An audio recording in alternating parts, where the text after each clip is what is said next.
Di tengah penyusunan kabinet, Presiden terpilih Prabowo Subianto mengultimatum partai politik agar tak menugaskan para calon menteri untuk mencari uang dari anggaran negara. Sejauh mana imbauan Prabowo ini efektif untuk memberantas korupsi? Di pemerintah yang akan saya pimpin, jangan saudara tugaskan untuk cari uang dari APBN, APBD. Zamannya sekarang susah. Ini zaman digital, ini zaman teknologi, ini zaman pengamatan sangat cepat. Jangan coba-coba.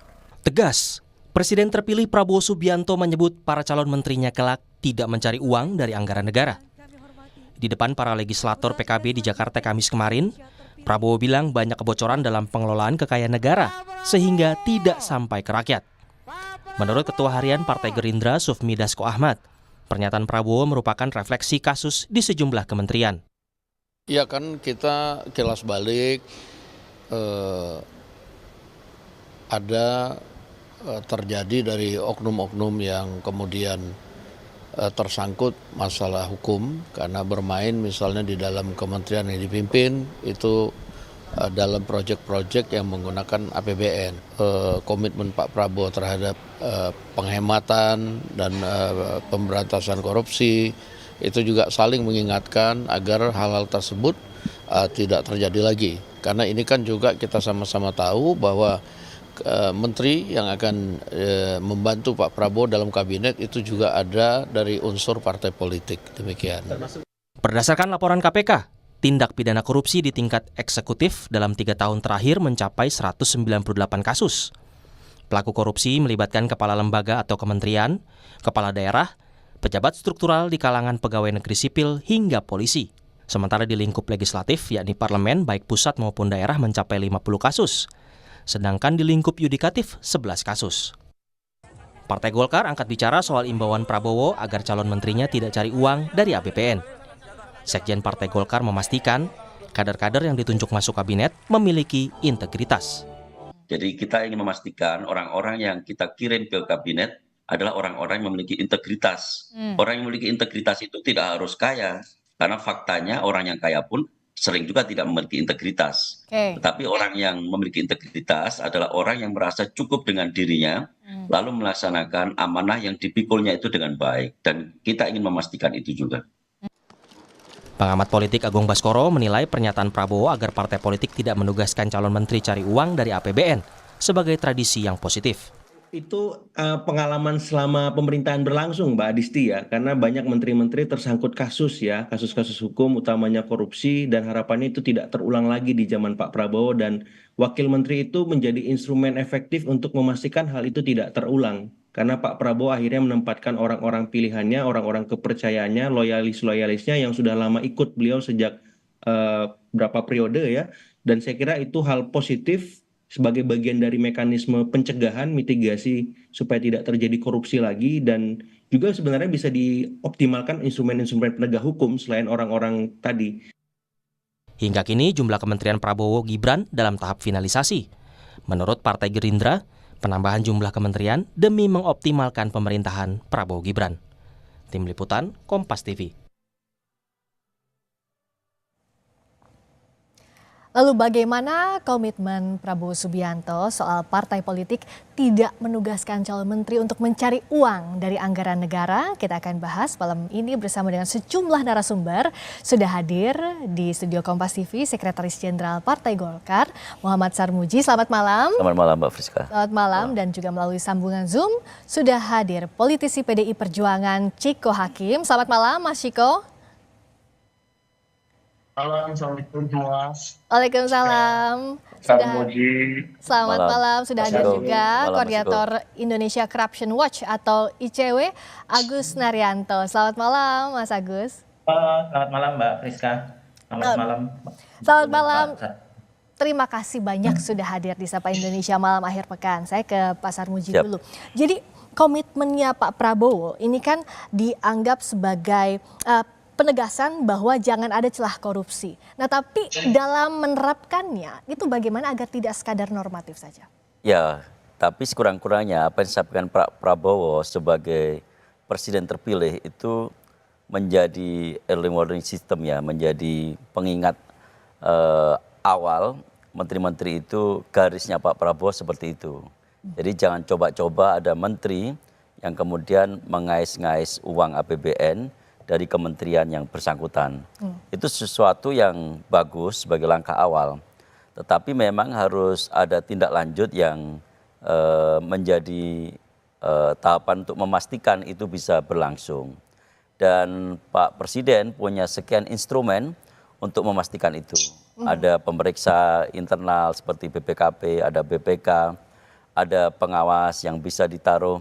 Dan saya berharap sebenarnya Pak Prabowo langsung menghandle usaha untuk mencegah korupsi itu. Misalkan ada desk khusus di kepresidenan yang memang melakukan pemantauan di kementerian-kementerian.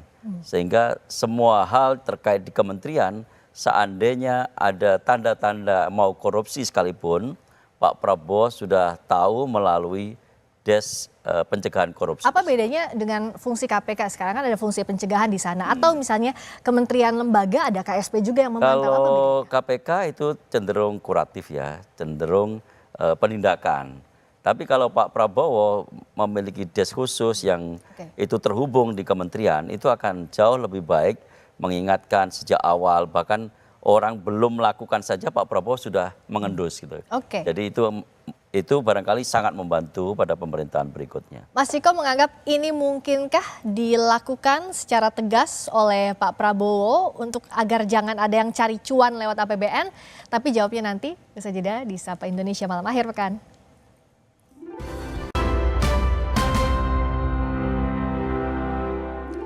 Kita masih bahas wanti-wanti dari Presiden terpilih Prabowo Subianto agar para menterinya nanti jangan cari cuan lewat APBN. Masih bersama Sekjen Partai Golkar Muhammad Sarmuji, juga melalui sambungan Zoom ada politisi PDI Perjuangan Ciko Hakim dan koordinator ICW Agus Sunaryanto. Saya ke Mas Ciko, kalau PDIP melihatnya ini mungkinkah dilakukan? Jikalau mungkin, apa sebenarnya yang harus diprioritaskan?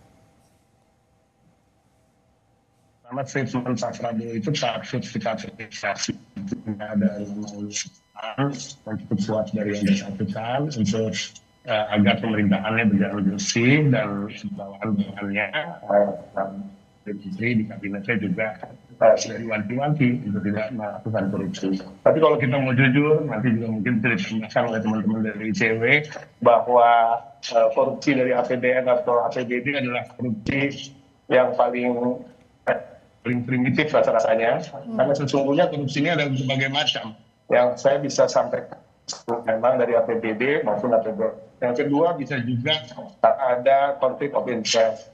Diharapkan juga menteri-menteri yang nanti menjabat tidak menduduki jabatan-jabatan di mana kebijakan-kebijakan dari jabatan mereka itu bisa mempengaruhi keuntungan bagi mereka yang tidak memiliki usaha di bidang yang sama. Nah, ini yang bahaya, kita menjadi pemilik tambang misalnya, lalu menjadi menteri, tapi kita juga mengeluarkan izin-izin pertambangan misalnya. Nah, ini kan juga bagian dari korupsi sesungguhnya. Tapi juga yang ketiga, bahkan ini lebih tidak kentara lagi korupsi kebijakan. Jadi menggunakan kebijakan yang kemudian menguntungkan korporasi, tapi tanpa diketahui menteri yang bersangkutan misalnya saat korupsi tersebut melalui perusahaan offshore. Nah, ini kan sebenarnya banyak sekali cara-cara untuk korup ya. Dan kita berharap pemilihan menteri-menteri nanti didasarkan oleh kompetensi dalam bidangnya tanpa melihat latar belakangnya sebagai pengusaha dan lain-lain, kontribusinya sebagai penyumbang misalnya pada masa kampanye dan diharapkan untuk menyumbang di masa kampanye berikutnya dan lain-lain. Nah, ini yang sebenarnya yang lebih aktif dan lebih pasti bisa menahan adanya korupsi yang dilakukan oleh para menteri ke depan. Tadi kata Mas Ciko jangan sampai juga ada konflik kepentingan dari mulai pemilihan menterinya agar nanti dalam penyusunan kebijakan tidak mengaruhi itu. Nah, kalau dari Mas Agus, apa yang perlu dikoreksi dari sistem yang sudah berjalan sekarang? Mana yang mungkinnya agar apa tadi yang disampaikan Pak Prabowo itu mungkin agar jangan ada yang cari cuan lewat APBN maupun APBD? Saya sebenarnya mencatat 3 hal ya dari pernyataan Pak Prabowo tersebut. Pertama, menyinggung soal partai politik, kemudian soal menterinya, kemudian yang ketiga tentu soal bagaimana proses seleksinya. Nah, kalau kita dibandingkan dengan Pak Jokowi sebenarnya di periode pertama kan cukup menjanjikan, punya komitmen, kita anggap punya komitmen terhadap pemberantasan korupsi. Sayangnya di periode kedua itu hilang gitu. Kalau kita kembali ke periode pertama sebenarnya bukan hanya mengeluarkan statement, tapi juga dalam tataran praktik pada saat itu bahkan melibatkan institusi yang namanya Komisi Pemberantasan Korupsi dalam melakukan meminta masukan soal rekam jejak para calon menteri. Jadi menurut saya itu adalah sesuatu yang hal yang baru gitu. Kalau bicara soal statement kan itu sebenarnya lebih kepada komunikasi politik untuk mendapatkan dukungan publik. Ya betul bahwa itu kita anggap sementara ini punya komitmen, tapi itu harus diuji dalam tataran praktik nanti bagaimana kebijakan, program yang harus dilakukan. Kemudian yang kedua tadi betul saya sepakat bahwa Ya. APBN kan nggak seberapa lah bandingkan dengan korupsi-korupsi yang Ya. muncul di sektor revenue ya, seperti Ya. sumber daya alam, kasus timah itu sampai dugaannya kan sampai 300 triliun, kemudian Oke. kasus Duta Palma kemarin sebelumnya itu sampai 100 triliun gitu ya. Jadi ini cukup banyak sebenarnya area-area yang bisa kita cegah dan itu nantinya bisa berkontribusi justru kepada APBN. Kalau APBN kan ya ada kasus-kasus pengadaan barang dan jasa umumnya kayak gitu ya. Ya. Kemudian hal-hal lain seperti permainan proyek gitu ya. Jadi itu nilainya paling 340 miliar paling banyak gitu ya. Oke. Atau sampai 1-2 triliun. Nah, itu yang menurut saya juga harus digarisbawahi oleh Pak Prabowo dan timnya nanti. Nah, yang ketiga menurut saya yang paling penting adalah bicara soal partai politik. Ya, parpolnya. Yang belum disinggung adalah bagaimana meningkatkan bantuan kepada partai politik agar partai politik ini kan disinggung ya perlu untuk membiayai dan lain-lain. Nah, kalau kemudian APBN kita dari sumber-sumber revenue tadi bisa diperkuat APBN kita, saya yakin nanti partai-partai politik ini bisa meminimalisir mendapatkan sumbangan-sumbangan dari pengusaha-pengusaha hitam gitu. Oke. Yang ujung-ujungnya sebenarnya pada akhirnya tadi minta izin kuasa pertambangan, kuasa untuk melakukan illegal logging dan lain-lain gitu. Jadi hal-hal yang seperti ini menurut saya kajian sudah cukup banyak gitu ya. Tapi praktiknya gimana? Menguji ini dalam tataran praktik. Saya ke Pak Sarmuji. Nah, tadi di challenge juga oleh Mas Agus. Bagaimana untuk menguji ini dalam praktiknya? Dari 3 poin tadi, apakah sudah masuk dalam konsep yang disampaikan Pak Prabowo? Ya Pak Prabowo, ya 3 konsep tadi menurut saya sudah konferensif ya. Cuman dalam pelaksanaan memang harus dibangun suatu sistem yang bagus yang itu memang memungkinkan terjadi pencegahan tindak pidana korupsi. Misalkan tadi ada des khusus untuk pencegahan korupsi. Yang kedua, bisa juga dikembangkan satu sistem dalam pemerintahan whistleblower.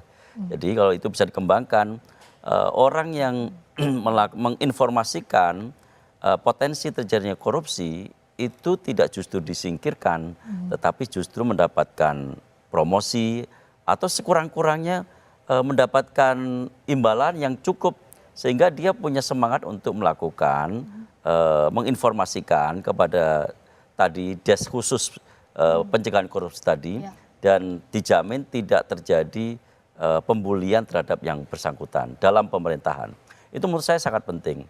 Kalau enggak tidak ada orang yang berani untuk menginformasikan karena sekali dia membocorkan dia posisinya pasti akan terancam di dalam pemerintahan itu sendiri. Oke, sistem whistleblower ini menurut Mas Ciko apakah jadi terobosan yang baik? Karena ini kan memang sudah sering sudah pernah dicanangkan juga ya terkait whistleblower ya. Waktu yang lalu. Nah, ini hanya menjadi salah satu instrumen aja menurut saya. Tapi yang paling penting adalah kembali lagi apa yang disampaikan Pak Prabowo itu yang paling bisa menentukan di awal tentunya adalah Pak Prabowo dan akan memilih menteri-menteri beliau. Kan kita sedang membahas bagaimana ini terkait dengan kabinet yang diharapkan menjadi kabinet yang bersih. Jadi ini juga tantangan bagi Pak Prabowo dan masyarakat menunggu, dan kami meyakini masyarakat, civil society, NGO seperti ICW juga salah satunya tentunya akan menyoroti ketika nama-nama itu muncul dan ada yang kita anggap atau dianggap mempunyai potensi untuk melakukan hal-hal yang dianggap termasuk korupsi itu. Walaupun ini bukan berarti kita menjudge atau menghakimi siapapun itu, tetapi ketika saya sampaikan, jangan sampai ada posisi kementerian yang diduduki oleh seorang menteri yang kemudian menteri itu memiliki badan usaha atau memiliki usaha di bidang yang akan bisa terdampak oleh kebijakan-kebijakan yang akan diambil sebagai menteri di bidang tersebut. Oke, nah Mas Agus, nah dalam praktiknya itu kalau tadi menurut Anda harus diuji dalam praktik, dari mana harus memulainya?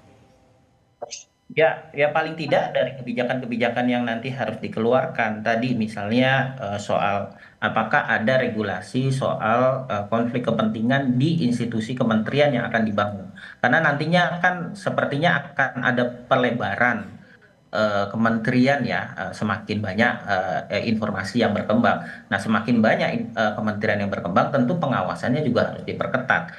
Konflik kepentingan itu menjadi penting untuk mengukur, karena konflik kepentingan ini kan adalah sebuah kondisi dan pintu masuk terjadinya korupsi menurut saya. Jadi ini harus diperhatikan betul bahwa ada sistem whistleblower dan lain-lain. Sepertinya ini adalah sebenarnya mekanisme yang sudah dibangun bahkan mungkin 10-15 tahun yang lalu gitu ya, tapi sayang sekali seringkali whistleblower ini kan biasanya dari dalam, tapi karena perlindungan terhadap whistleblowernya kurang, pada akhirnya orang dalam itu takut karena bisa saja nanti dimutasi, kemudian bahkan bisa diberhentikan, bahkan diintimidasi. Jadi ini penting juga harus dilakukan. Jadi memang nanti ukurannya adalah pada kebijakan atau program yang akan dikeluarkan. Dan saya harap kalau memang punya benar-benar komitmen, ya Pak Prabowo paling tidak harus melakukan penguatan terhadap aparat penegak hukum dan upaya gitu ya. Jangan kemudian hanya bicara akan memperkuat KPK, tapi kewenangannya dihilangkan gitu. Kemudian orang-orang yang berintegritas dikeluarkan dari KPK. Begitu juga institusi kepolisian dan kejaksaan, jangan sampai mereka diintervensi, karena kedua institusi ini, kepolisian dan kejaksaan ini kan di bawah eksekutif gitu ya, di bawah Pak Prabowo langsung, tapi kemudian intervensinya kuat, ya mereka juga agak bimbang melakukan penegakan hukum menurut saya. Oke, nah Pak Sarmuji, jadi bagaimana Pak Prabowo menerjemahkan komitmen ini pada praktiknya? Tadi kan kalau dipesankan ada untuk parpol, untuk menterinya, termasuk juga untuk penegak hukumnya, agar sama-sama satu nada bisa konsisten. Ya, Pak Prabowo memang menurut saya ini ya, tadi kan celah-celah korupsi itu kan sudah terendus sebenarnya, sudah bisa dipetakan. Modus-modus korupsi sebenarnya sudah bisa dipetakan.